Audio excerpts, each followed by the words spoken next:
ito ay rated SPG. Striktong patnubay at gabay ng magulang ang kailangan. Maaaring may masiselang tema, lengguwahe, karahasan, sexual, horror o droga na hindi angkop sa mga bata. Isang mapagbalang araw mga kapamilya at narito ang mga pinakamainit na tagpo sa Coco Martin, Sigabo. Nagsimula ang lahat sa isang hapunan na tila ordinaryo lamang, ngunit nauwi sa isang masakit na sandali para kay Samantha. Habang masayang kumakain ng pamilya, buong pagmamalaking ibinalita ni Isabel kay Ricardo na kabilang si Samantha sa isang napakalaking operasyon. Ayon sa kanya, malaki ang posibilidad na tuluyang mabuwag ng kanilang grupo ang isang kilalang sindikato. Bilang isang ina, hindi niya maitago ang kanyang saya at pagmamalaki sa dedikasyon ng kanilang anak. Ngunit sa halip na purihin si Samantha, malamig na salita ang isinagot ni Ricardo. Para sa kanya, wala pa umanong dapat ipagmalaki dahil wala pang napapatunayan ang kanilang anak. Mas mabuti raw na hintayin muna nitong magtagumpay bago siya hangaan upang hindi lumaki ang kanyang ulo.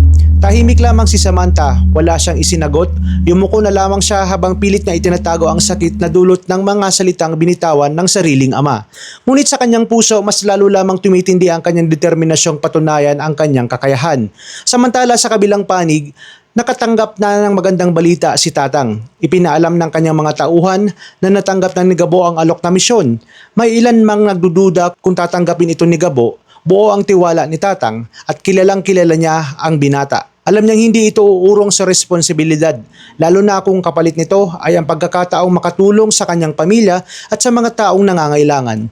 Hindi na nagtagal ay tinipon na nga ni Gabo ang kanyang mga kaibigan. Ipinaliwanag niyang hindi lamang ito basta trabaho. Isa itong misyon na hahabol sa mga taong lumalabag sa batas at kapalit nito ay malaking halaga ng makakatulong sa pagpapagamot ng kanyang amang si Rudy. Nang marinig ng kanyang mga kasama ang magiging kabayaran, halos hindi sila makapaniwala. Para sa kanila parang eksena lamang ito sa mga action movie, ngunit para kay Gabo, hindi pera ang pinakamahalaga. Isa itong pagkakataong gawin ang tama habang inilalaban ang kinabukasan ng kanyang pamilya. Habang abala si Gabo sa pagpaplano, naghahanda rin naman sina Samantha para sa sarili nilang operasyon. Dumating pa si Pia upang tiyaking handa na ang buong grupo. Pinuri niya ang kanilang paghahanda ngunit agad ding nagpaalala. Huwag niyo akong pasalamatan ngayon. Magpasalamat na lang kayo kapag naiharap ninyo sa akin ang target.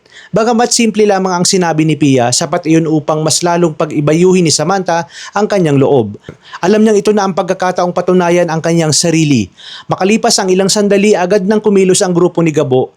Ang unang hakbang nila ay sundan si Mr. Chan dahil naniniwala silang ito ang magiging susi upang matunton ang kanilang pangunahing target, si Victor na mas kilala sa alias na Tigre. Kasabay nito, tuluyan na ring inilunsad ni Samantha ang kanilang operasyon laban sa parehong kriminal.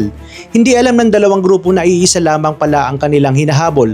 Habang papalapit na papalapit sina Gabo at Samantha sa kinaroroonan ni Tigre, lalong tumitindi ang tensyon.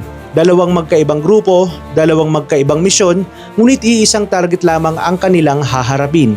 At tila nakatakda na namang magsalubong ang kanilang mga landas sa gitna ng isang mapanganib na operasyon na maaring magbago sa kanilang kapalaran. Kung naging interesado ka sa kwento natin ngayon at gusto nyong masubaybayan ang mga susunod pang kapanapanabik na kaganapan, ay huwag kalimutang i-like ang video, mag-subscribe sa channel at i-click ang notification bell para lagi kang updated sa mga videos na aking i-upload.